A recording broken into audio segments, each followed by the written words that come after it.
Hello and welcome, everyone. My name is Mark, a trainer here at WEX Field Service Management, and today we are covering schedule and dispatch basics. This webinar will cover a schedule page overview and setting up your schedule settings, how to schedule an appointment from start to finish, how to use the work queue for your draft appointments. We'll look at the appointment status, updates, and visuals. We'll look at callbacks and doing follow-ups for second visits, and how to update, cancel, or reschedule appointments. We'll look at some calendar view options to customize how things look in your system. And we'll do a live Q&A at the end where you'll be able to get your questions answered live on stream. Without further ado, let's go ahead and dive into WEX FSM.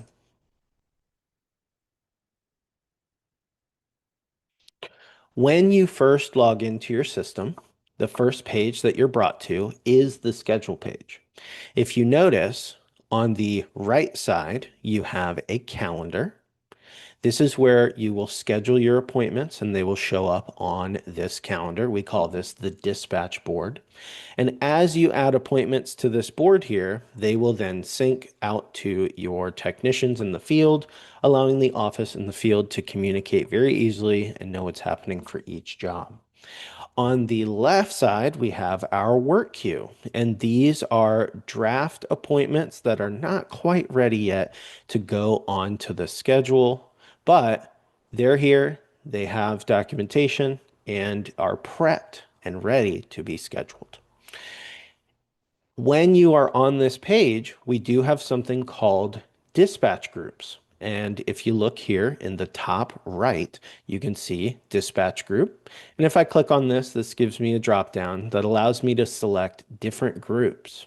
For smaller teams, maybe you will only have one group that has all your users, and that's all you need. But if you have a large team, lots of technicians, you have multiple sides of the business, maybe you do HVAC and plumbing, you may want to separate those schedules so you can look at them and isolate those users. For example, I like having an all users, a field tech group, and an office group. That way, I can look at the office and see who is out for the day. Maybe somebody is on vacation or they had a doctor's visit or something. But setting up your groups will allow you to have these options here, and I will show you how to do this in just a bit. Now, some scenarios. Let's say a customer calls you, you're in the office, you have WEX FSM open in front of you, and before you really dive into what they're saying, you grab their name so you can start looking at their profile while you're talking to them for some reference. So to search for a customer, just to see their contact information and their history, you will be able to click into the customer search in the top right. And let's look for our customer, Justin Hernandez. And you can just simply click on their profile. And this may be where you are gathering information about what they need, and you're scrolling through and just looking at their history. So you have a point of reference while you're talking to them, what you've already done for them in the past. If you are talking to a brand new customer, hey, my neighbor said you guys are great. I'd love for you to come out and service my property as well. You can add them as a new customer by clicking the plus sign here, and then you fill out the information and click save. Once you have that customer in your system, when you go to schedule an appointment with them, they will already be there and you can select them. Let's take a look at some schedule settings now. So let's go back to our schedule page. And before we even start scheduling and putting appointments on the board, it's always good to check a few admin settings to make sure that things run smoothly and are set up to your preferences. The first place we're going to go is to add users. So we need to go to settings in the top right, user management, users. Now, a couple things about your users. You have to add a user in your system to allow someone else to log into the system and then see their appointments and interact with the software. If you are just or if you're brand new and you just signed up, there may only be one user here, and a task that you would do in your onboarding, your beginning stages of signing up, is to add all of your users. To add a user, you will click Add User in the top right, fill out the information, set their permissions, and click Save. Now, I already have a user set up here, so we're going to use my field technician, Dustin Bailey, as an example. So once you save a user, you'll see them here. And if you want to edit them, you can just click on their name. Now, setting up users, specifically thinking this person is going to run jobs and I will schedule appointments for them. There's a couple things I recommend. Well, number one, you need to set their username, which would be an email, and their password. Once you have this set, that is what I would send to Dustin here so he can log in, see his schedule, and do the work. I also recommend that you assign the user to a dispatch group.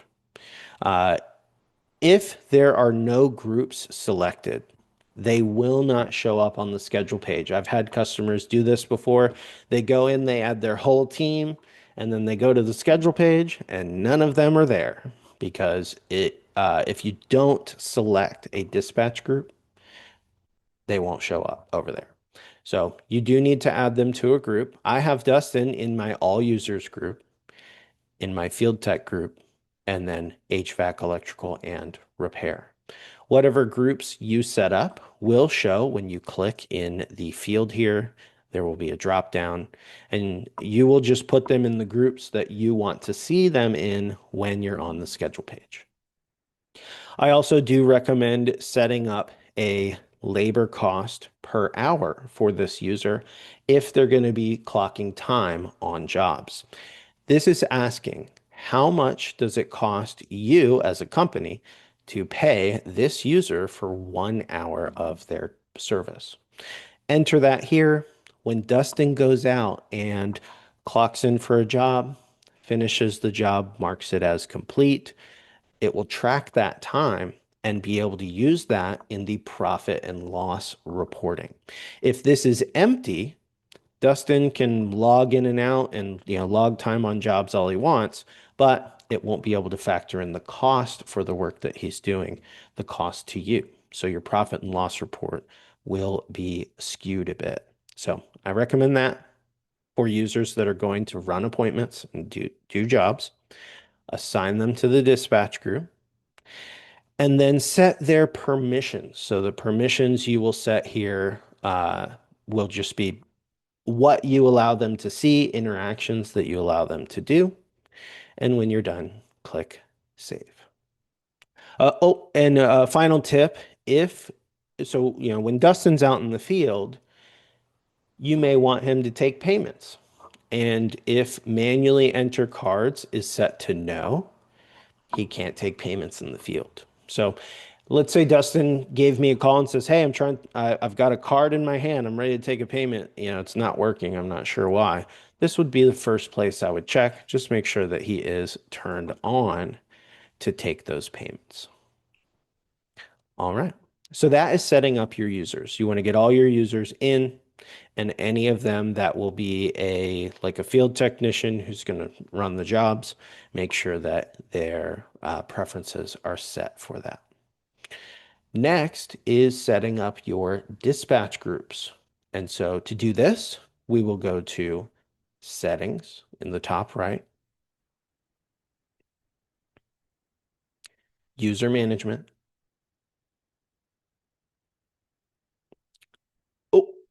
Dispatch groups.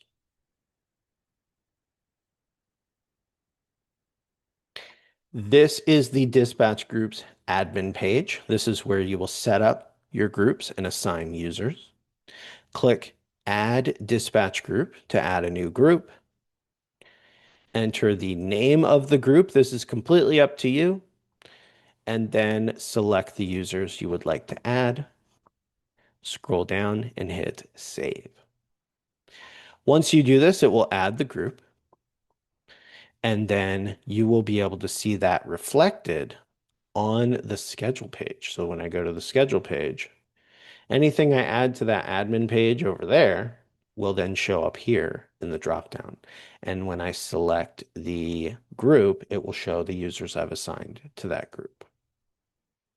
If you want to edit or update a group, you will click the three dots and edit or delete the group from here. A pro tip, just something that I personally do, you do not have to do this, but if you want these to be in a specific order, you can just put a number in front. These will be in alphabetical order. And so I've just put, 1, 2, 3, 4 to get these in the order that I want. All right, so that is dispatch groups. The next setting I recommend checking out and set up for yourself is job types. To set your job types, you will go to Settings, Jobs, Job Types, right here. Now, job types are a great way to determine what type of job you're doing. And this helps especially with reporting. So the way job types will work, when I create an appointment from the schedule page, I will select a job type. The job types that are available when I go to make the appointment and select it are on this page. This is the admin page to set up your job types. Your system will come with some default job types, and for some of my customers, those work great. But for other customers, they have very specific jobs that they do, and they want to track data on those jobs. So some examples here, you can have general just for general service calls.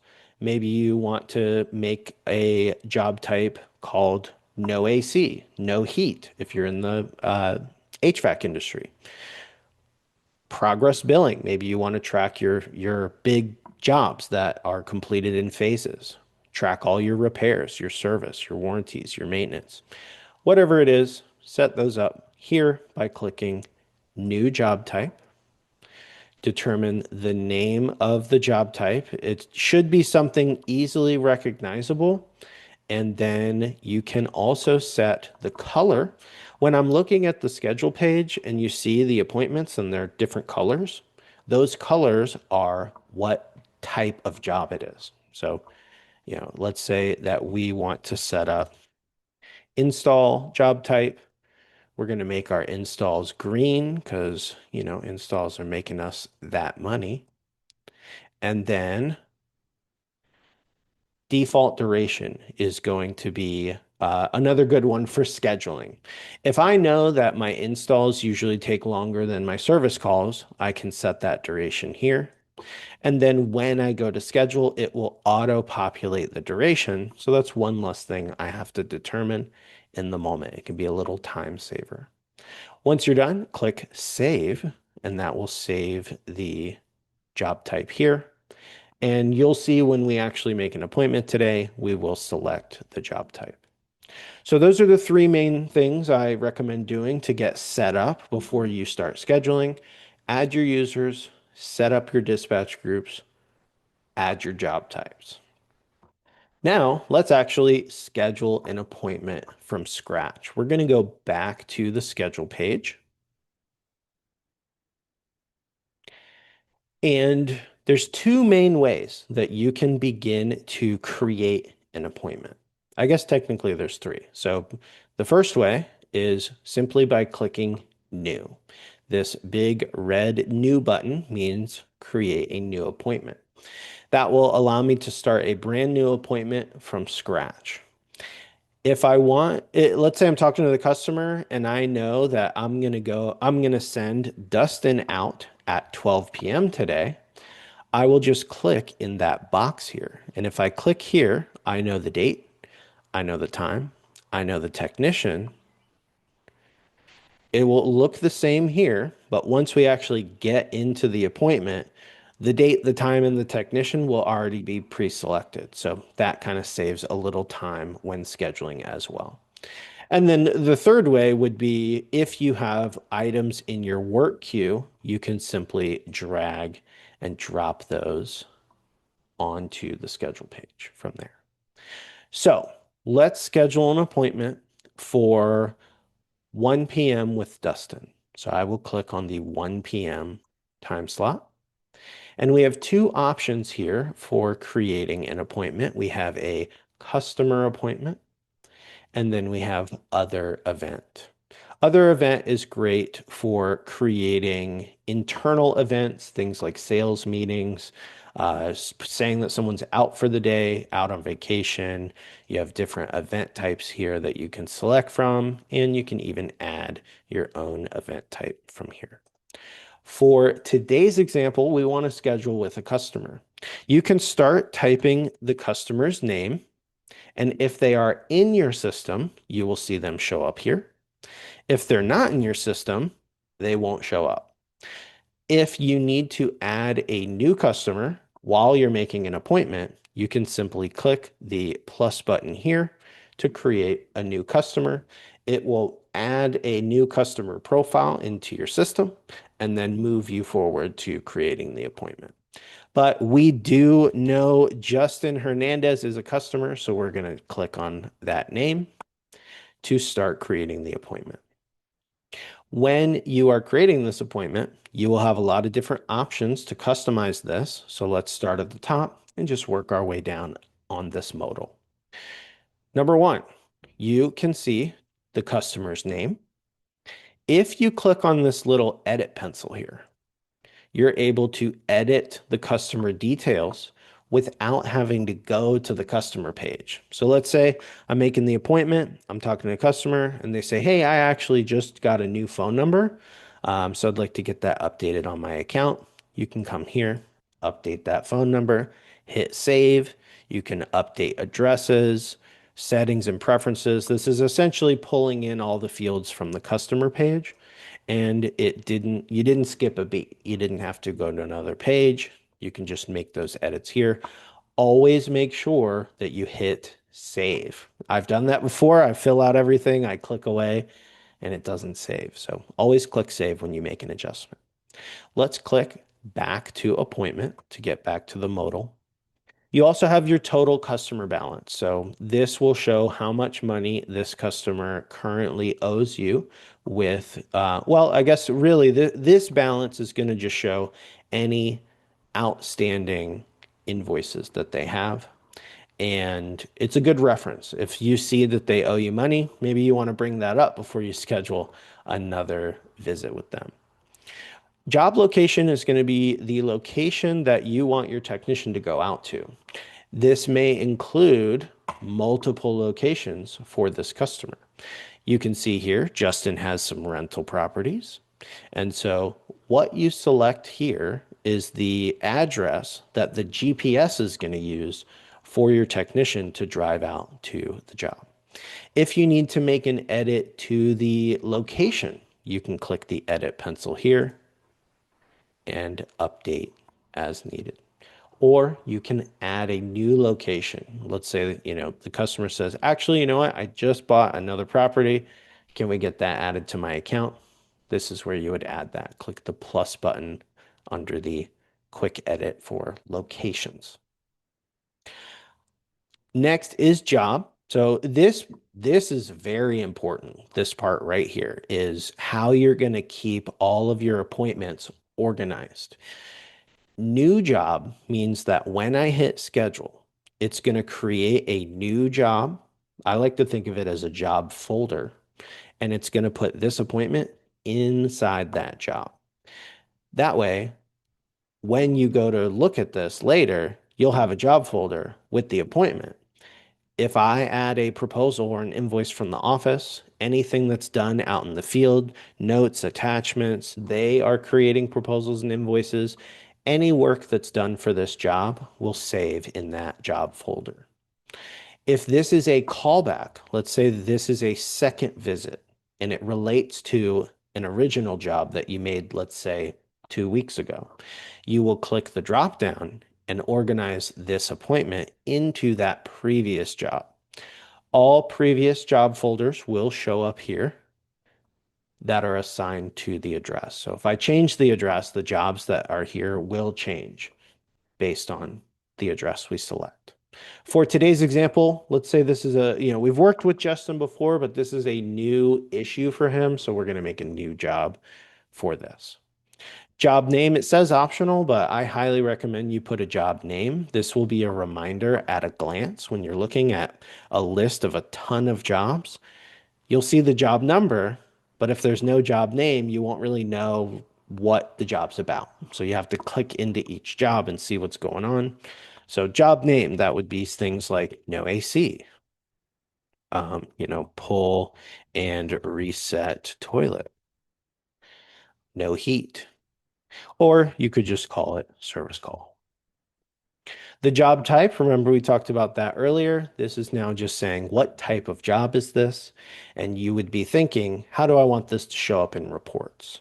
So if I have this appointment tagged as service, 6 months from now, I can say, how much money have we made from our service side of the business?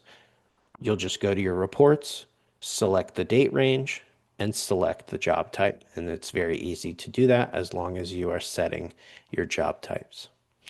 Now down below, we have some tabs. Appointment, the appointment tab is where we choose how we're going to schedule the date, the time, the technician, or is this a service request? Calls and notes, you can see any notes that have been added to this customer in the past. If they owe you money, you'll see the exclamation point here letting you know there is a balance and the invoices and balances of those. Maintenance, do they have a maintenance plan? If they do, you'll see that here.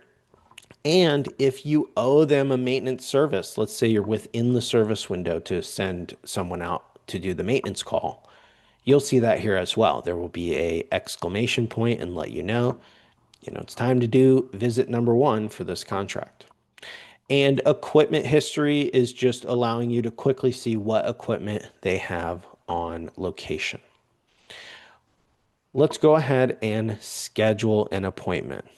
Now, since we already clicked on the calendar, this part's done. We have the date, we have the time, we have the technician.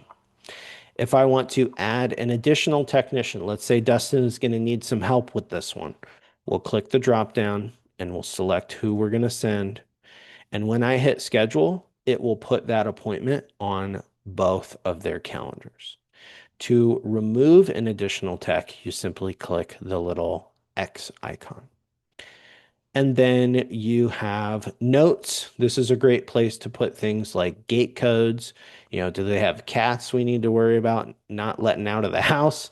Any information that you think will help the technician in the field do the job better. Maybe you want to add in what filter sizes they have.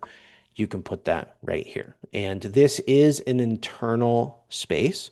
Your customer will not see the notes that you put here. And finally, we have our communications at the bottom. So appointment and notification reminders. If this is on, if scheduled is on, right when I hit schedule, it's going to send a message to the customer letting them know their appointment has been scheduled. Maybe I'm setting this appointment out 2 months from now because the customer's on vacation, but we're going to go out there when they come back. You can set reminders to remind the customer that you're coming out. And then en route, if this is on, this will send a on my way message when your technician selects on my way from the mobile app. And then who do you want this to go out to? It will just default to the main customer. but you can add a new recipient. Maybe we also want to send this to Justin's wife, Marie. You can also select between text and email. And let's say the customer says, you know what, sometimes I check my text messages, sometimes email. Could you send it to both? To send to both text and email for the same contact, just select that customer twice and then set that to text and email. To remove a contact from who you want to send to, click the X. All right, so we're good to go. We have our date, our time, technician. We're going to make a new job for this appointment. We're tagging it as service and then click schedule.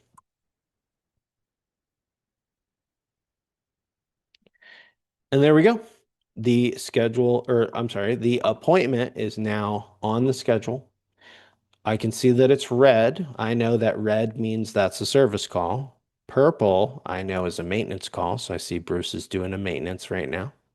And if you hover over the appointment, you can see a summary of what's going on here.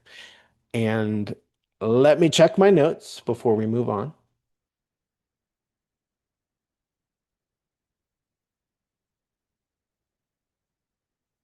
Perfect. Okay. So that what we just did was creating an appointment and putting it on the schedule page. Dustin now has this on the mobile app and is able to go out and run that job. Now let's talk about the work queue. Work queue items are draft appointments that are not quite ready to go onto the schedule page yet. We have service requests, which for the service request, that means there's a lot of information missing. We're not sure the date or the time or which technician is going to go and do the job, but we wanted to document that this is a job we need to do in the future. And then unassigned appointment, you do know the date and the time, but you're not sure which technician yet. A scenario for this, maybe you already scheduled this for the morning, but the customer called and said, I can't do anything until the afternoon. Can we reschedule to later today? You can pull that back into the work queue and let them know, let me look at my schedule. I'll have to reschedule this later with another technician. And then once you know what that is, you can simply drag and drop that onto the schedule. To set up a work queue item, we will do the same process as before. Let's click New. Let's look for Emily. And if this is a service request, I'm talking to the customer. I know that we're going to go out eventually, but I'm not sure the date, time, or technician. We're just getting a service request prepped. We will select service request. You'll still want to select the job, enter the job name, and select the job type. Think, how long will this take? No AC call, maybe that'll take an hour. Add any notes that you need, and then hit save. That will save to your work queue. Let's go over to our service requests. And there we go. Here is our no AC call for Emily Davis. Once I know the date, the time, the technician, I'm ready to schedule this. I'll just click and drag that over and let go. And now that has been scheduled. For unassigned appointments, same process. You'll start an appointment. Let's do Mary Smith. And for unassigned appointments, the only part that's missing is the technician. So I know the date, I know the time. But for the technician, we're going to choose assign later and hit schedule. Even though we know the date and time, we don't know the technician. So won't know where to go on the schedule yet, but it will save in your unassigned appointments.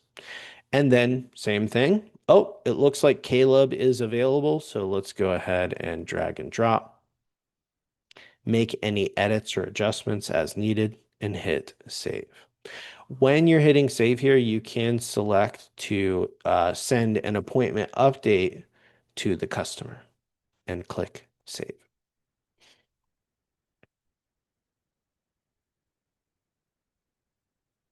All right. And so that is the basics of just adding appointments to the dispatch board and adding work queue appointments. When you're working in the office, sometimes you're not really sure what's going on out in the field unless your technicians call you and let you know.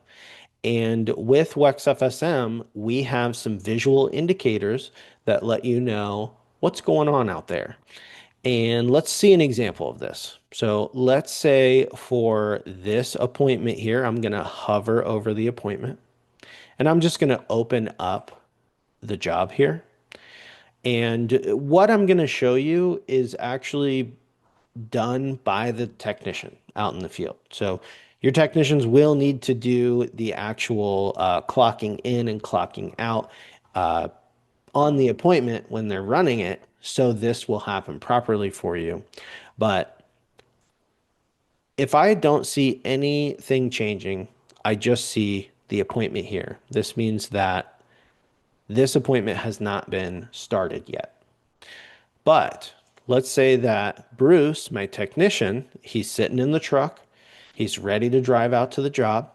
On his mobile app, he's going to say, I'm on my way. And that is going to change the status to en route. If we go back to the schedule page, now we can see this moving dotted line. That means that the technician is on the way to the job. If we go to, or once the technician updates and says, now I'm at the job, he shows up, parks the truck, hits at job, we will see that change visually to a dotted outline. That means that they're at the job doing the work. And then when he finishes, again, this is happening out in the field with the technician, they're updating these statuses. When he's done, he will update the status to complete, that the appointment is complete. And when he does this, this little box here will now turn gray. You can still see an outline of the job type color. So this has a purple outline. So I know that this is a maintenance job.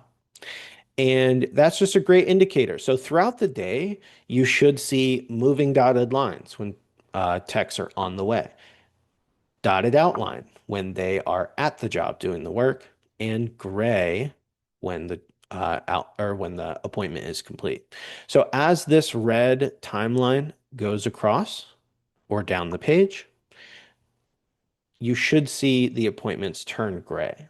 So by the end of the day, your whole board should be gray, meaning all appointments for the day have been completed.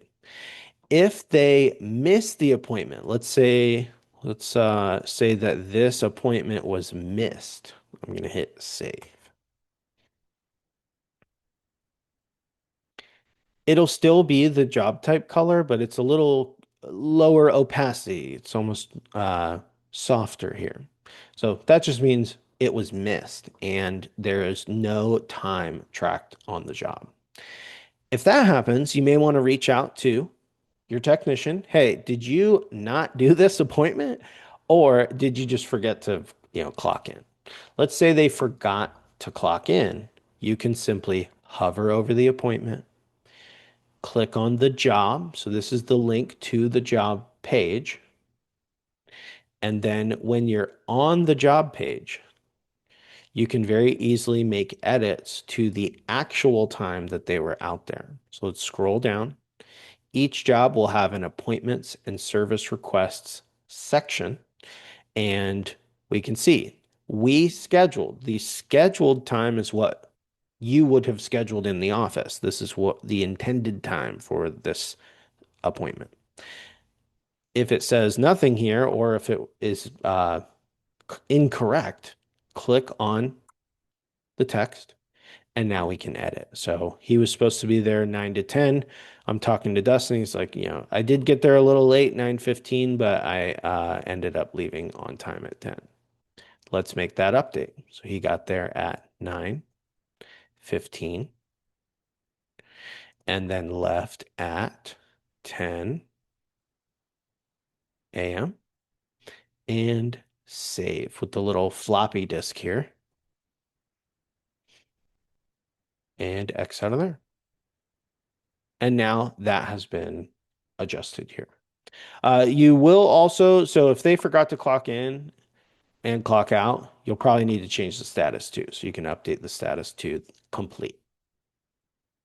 And now we have updated that, and that will show up in your time clock reports when you look at them. Okay. Next, let's talk about flag for follow-up. When you're on a job, let's go back. Let's go back. So let's say for this job for Mary Smith, Caleb did not have the part he needed. So he's going to have to go back. We need to order the part and we need to go back for a second visit to finish the job. Hover over the job or hover over the appointment. Click into the job. And each job page will allow you to add a flag. This is also available on the mobile app. Flag for follow-up is a feature that simply flags the job and allows you to put notes about what follow-up needs to happen. To add a flag, click flag for follow-up.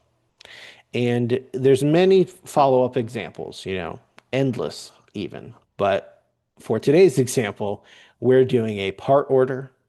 That's already included in my list here. If there's a follow-up type you need to add, you just click add new follow-up type to add your own custom follow-ups.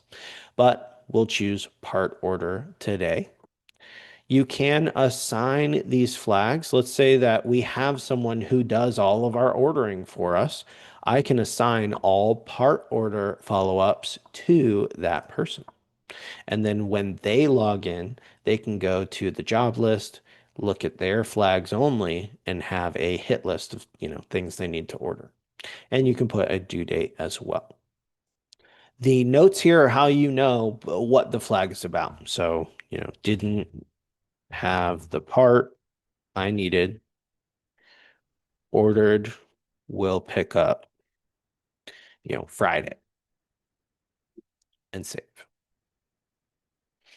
There's a lot of different ways that you can do flags. If you are the one creating the flag, then maybe you want to go ahead and get a service request set up so you already have the appointment prepped for when it's time to actually send the technician out. So I created the flag. We can see in the top right that it increased the number of flags. This is actually a quick access link to take you to the flags page. And now this is a flag job in my system. If we go back to the schedule and refresh, any job that's flagged, you'll see that flag in the corner on the appointment. Now, if we want to create a service request while we're on the job page, you can do that from right here under appointments and service requests. And I know we're going to go out there again for a second visit, so I'm going to go ahead and get that in my work queue by clicking new. And this maybe it even says install part. And then, that could be set to an install. Maybe for this, we know it's for no AC. And then we're not sure when we're going out there just yet. We still need to get the part. So I'm going to set this to service request and then go down and save. You can add notes here if you need to for reference. So there we go. We have our flag. We have our service request. Let's say the part comes in. You can just go to this job, click edit, and then actually schedule for them to go out. So let's send my technician out there. Maybe we want to add a tag, part ordered, and hit save. Dustin goes out there, tracks time, completes the job, and will update the flag. You can even add notes, part installed, job complete, and then mark the flag as complete and save.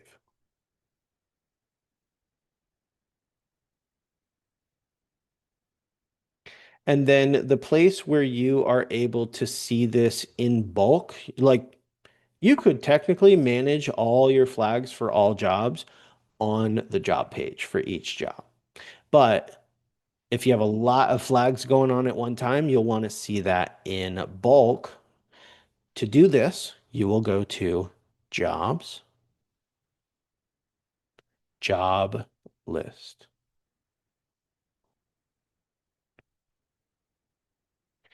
The job list first is just a big list of all your jobs in your system. This is usually a place where you can come to and search for jobs in your system.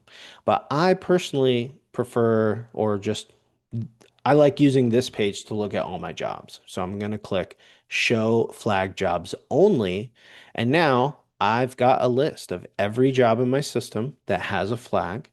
I can click on the flag to edit it, and this is just a great place to see and manage all your flags at once. If I have flags assigned to me, I can log in, come to this page, select myself, and then any flags that have been assigned to me personally, I'll see in a list here. So that is flag for follow-up. I have one more quick thing we're going to go over before we get into our Q&A. So get your questions ready. Let's go back to the schedule page.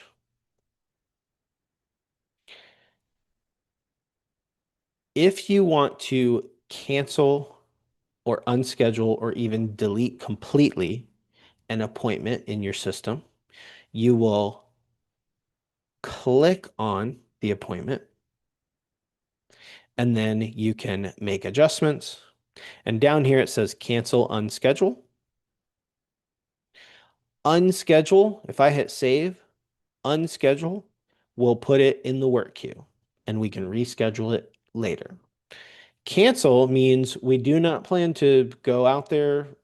We need to cancel this. So cancel and hit save. That will cancel it. It won't go in the work queue, but there will be a historical record that this was scheduled at one time. Delete, maybe you made this an error. You're going to make another version of this, but you just want to delete this completely with no historical record. That's what delete is for. And then to customize how things look here, you can set some different options. So we have a horizontal view, which is what you see here. This allows you to click and drag. You can actually reorganize the order of your technicians in this view. If you click vertical, that is going to put it in a vertical view. This is a little more traditional. Maybe you're used to like a Google Calendar, and you prefer how this looks. The functionality doesn't change here. It's just a different view. I guess the biggest difference too is you can't reorder them from here, your users. You would need to reorder them from horizontal first, and then that will reflect when you go to vertical. You can choose to have 30-minute intervals or 60-minute intervals when scheduling. You can hide the work queue and click full screen in the top right to give you a little more real estate of what you see on the schedule page. And then scheduled versus actual time will show you the scheduled. This is the intention, what you set up when you scheduled the appointment. And if you click actual time, it will update to show you when the technician actually clocked in and out. And there you go. Me personally, I like the horizontal view and just having it regular, just like this. You can choose between a daily view, a weekly view, which shows you the week at a glance, or a monthly view, which sometimes is nice when you're pre-planning out the month. All right. So there you go. That is all the information that we have for today's presentation. We're moving to our Q&A now, but I just want to say thank you so much for joining. My name is Mark with WEX Field Service Management, and this has been Schedule and Dispatch Basics.